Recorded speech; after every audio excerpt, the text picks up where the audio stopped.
So you want to learn how to do the dark aesthetic Instagram videos / TikTok reels, and today I'm going to be showing you guys my way of figuring this out. I swear to you, I thought this was so hard. I was just like, how are all these people doing this? Like, oh my God, I don't know how I'm going to be able to do this. And honestly, it turned out to be 10 times easier than I thought it was. So to get into this, as you guys can see right now, I am currently in my saved videos on Instagram. Anytime that I come across a video that I like the style or I like the music or just like the overall look, I go ahead and save it just for some inspiration, just for something to kind of look back on when I do want to create. As you guys can see right here, this cooking video is basically the inspiration that I am going off of today. She did pancakes just like I wanted to do today, so I just felt like this was something good to go off of, to feed back on. I went ahead and saved the audio just in case I wanted to use it, but the next step to this is planning. Now for me, I do all of my planning for YouTube, TikTok, and Instagram in Notebook. I just really like this app, and I feel like it's easy to lay out everything that you want. For my video planner, this is actually something that I had purchased off of Etsy. It's like a little outline, works really well for me, and I believe it was only like $7. Now, as far as Instagram or TikTok reels, when planning these reels, it's not really much planning that goes into it. The main thing that I'm going to be doing here is basically just picking out the title, which I already had pre-did my title, when I want to upload, what I'm uploading, what categories in, etc.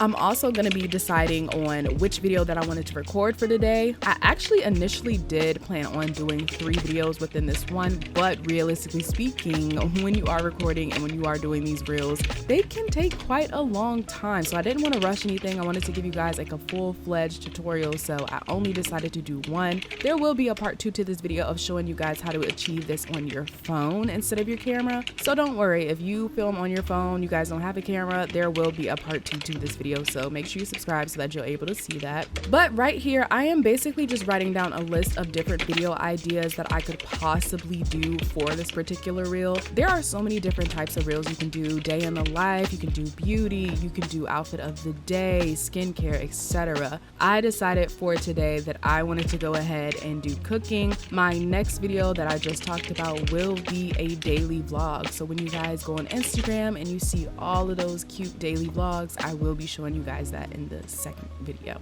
And of course, sponsors. We don't have any right now, but listen, we will have some soon. I am going to speak that into existence, okay?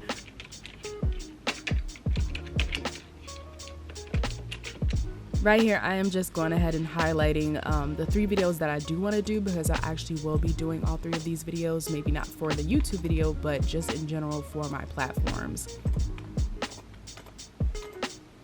Now, for me, I don't have a script for this in particular. A lot of the times, if I don't have a script, I'll just go ahead and write down some notes for myself for this, just to remind me to, you know, show products and remind me to use different angles. Different angles is such an important thing for these particular videos. Like, that's really what, to me, gives you that aesthetic look, gives that satisfying, you know, real professional kind of look. And, you know, I'm just reminding myself, of course, to use those saved reels. Now, to get into equipment, I am using the Canon G7X, guys. This is the camera that I have. I actually like this camera. I originally saw this on YouTube, mad reviews. I have this camera for about, I believe, 2 years now, and I love it. I have no issues with it. It works well. I definitely will say for reels, or honestly any YouTube videos, you want a good tripod. I love this tripod because, as you can see, I can do a 360-degree turn with it. It can pivot up and down. Literally was like $10 on Amazon. If I can find it, I'll put it in the description box. Now we are downstairs, you guys, getting ready to go ahead and get this started.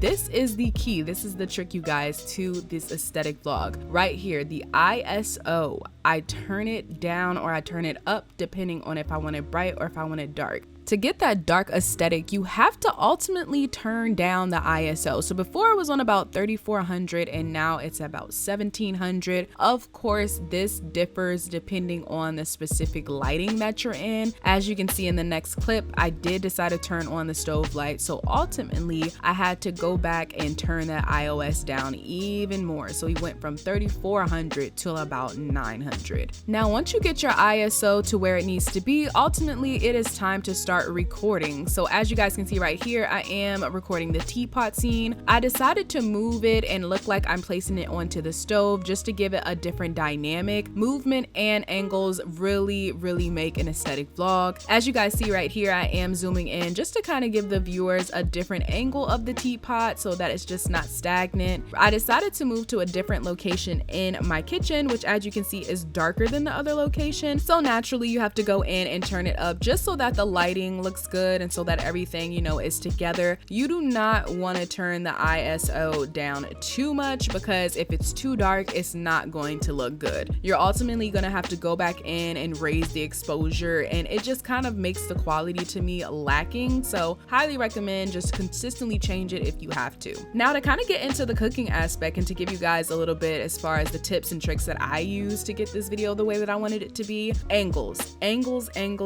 makes all the difference. Right here is kind of like the second opening scene to the reel. I am going ahead and putting the bowl in there just to kind of show, hey, I'm about to make something, or we're about to mix something, or we're about to, you know, kind of gives everybody the idea that, okay, we're making something, we're cooking something. Something that I highly recommend for cooking videos is if you can pre-measure all of your ingredients. I did not do this in this video. Ultimately, it was not really hard that I didn't, but helps ton when you don't have to sit there in between each clip and go measure something, go pour something. Like, pre-do it if you can. You are going to be doing a lot of moving the camera. You are going to have to maybe bend and twist your tripod into kind of weird areas. This is why I said a really good tripod makes all the difference. Before I had this tripod, y'all, oh, the struggle was so real to make these TikToks and to make these reels. Because this can pivot, because this can rotate, I don't really have to do too much manipulation in terms of where I got to put the camera, what I have to sit the camera on top of. I can just lean it over a little bit, get an aerial view of everything, and boom, bow, we go to the next scene. As you can see, I don't know if you guys been paying attention, I did do 3 different clips for the flower. I just wanted to give, you know, some dynamics, some movement within it so that, you know, you feel like you're there. Now, it's been plenty of times where I've messed up videos or I didn't like how something looks. So as you can see, I went ahead and re-scooped that flower just to go ahead and get another scene, just to make sure everything is right. I mean, honestly, more clips is better than less. Now, pretty much for everything else in this video, you're gonna use the same dynamics in terms of movement, in terms of angles, etc. Definitely pay attention to the texture of foods as well as the consistency of foods. For my oil-based things, I definitely wanted to focus on the pour of the oil. Because the oil's consistency is thick, because it's kind of heavy, you are gonna get that satisfying pour. It is gonna pour out, you know, how everybody loves to see, you know, foods, etc. Obviously with the vanilla, it's not going to pour out the same way that the oil is, so you don't necessarily need to emphasize that as much as you would for that oil. Now for recording, you definitely want to pay attention to the camera and to what the angles are, etc., and what things look like. For this particular scene with the cinnamon, I was considering leaving the whisk in there while I was going to go ahead and pour the cinnamon, but as you can see at that angle, it did not look the best. The whisk took up majority of the space and it just looked better, honestly, to take it out and do the cinnamon just to kind of be aesthetically pleasing, because that's honestly what the goal of these reels are.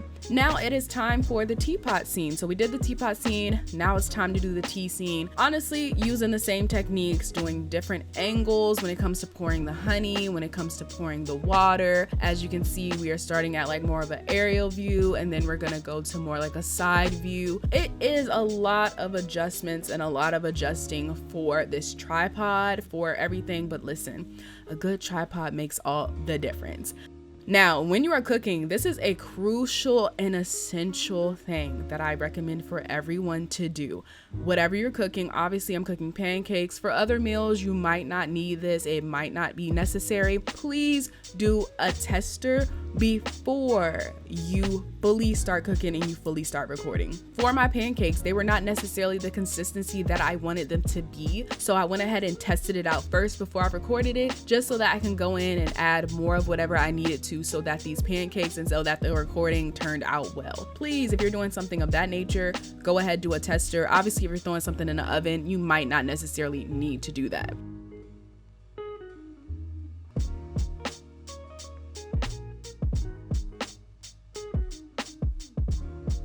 But yes, we just went ahead, made all the rest of the pancakes. We went ahead and stacked them up on this plate, you know, got some fruit to make it aesthetically pleasing. Of course, the syrup pour is literally the most important pour. Like, everybody loves the syrup pour. You want to see the syrup pour. So I did it in multiple different angles just in case, you know, I just wanted to make sure I captivated that syrup pour as much as I possibly could. Again, more content, more clips is better than less. At least you have it so that if you don't use it, hey, it's okay, as long as you have it so that you can use it. And I also decided to throw in a cut portion. You don't have to do this. I just thought it would be like an extra little nice touch.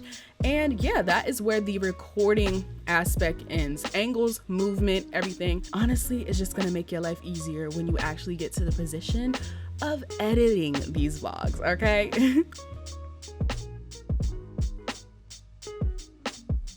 Now, to get into the editing portion, or what some people consider the most difficult part about all of this, you're gonna go to your audio either on TikTok or Instagram and get whatever song it is that you want to use. To get it from your phone to your computer, the easiest thing for me is just going ahead and screen recording that audio, uploading onto my computer either through iCloud or through your charger cord, delete the visual aspect of it, and boom, you have the MP3 for that specific song that you want to use. Now, I use Adobe Premiere Pro. You can use whatever software you need because honestly, it's not a lot of editing nor difficult editing that needs to be done. Right here, I am adding in an adjustment layer. All you have to do is go to new adjustment layer, press OK. This is going to be useful as far as getting that dark theme, as well as if you want to do any color grading. Right here, I am changing my sequence settings. So if you don't know what a sequence is in Adobe Premiere Pro, as soon as you add in a video, it creates a sequence, which is basically your project. We're just going ahead and switching the aspect that they have right there from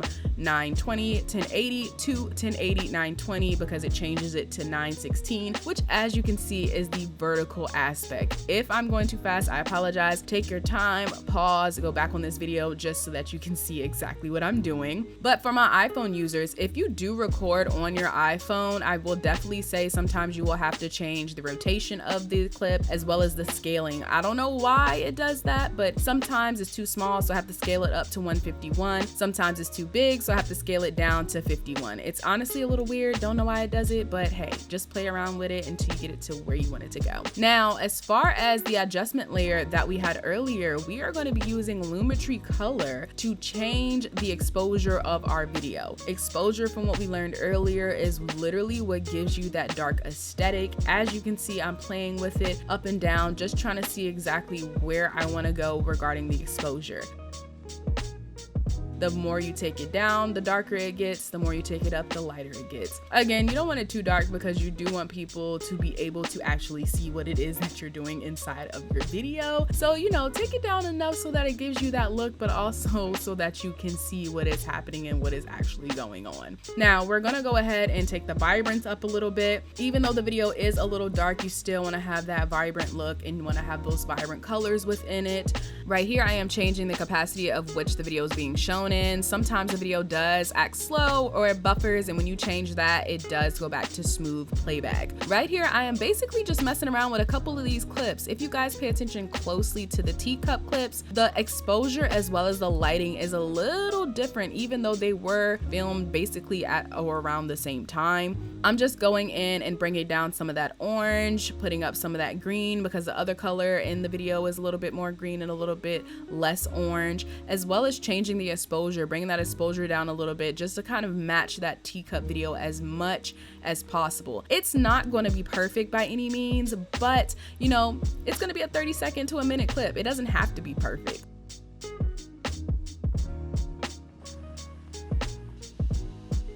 Right here, I am just going ahead and speeding up the video because the video that I originally had when I rendered it was 1 minute and 30 seconds. So I went ahead and sped it up, added in some new music because the music I used before was only 30 seconds. So I used some music that I got off of Thematic.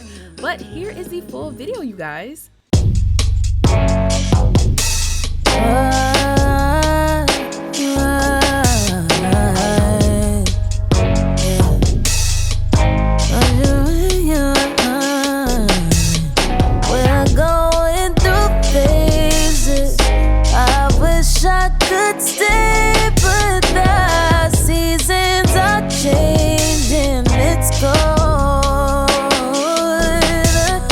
We're going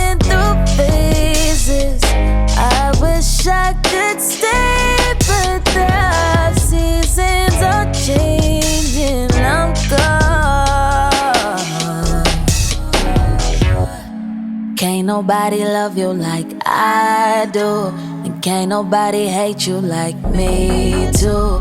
Always turning nothing into something I do, when it's always you. But even when I hope you guys enjoyed this video. For more videos and to see part 2, make sure you guys subscribe, like, comment, and thank you guys so much. See you later.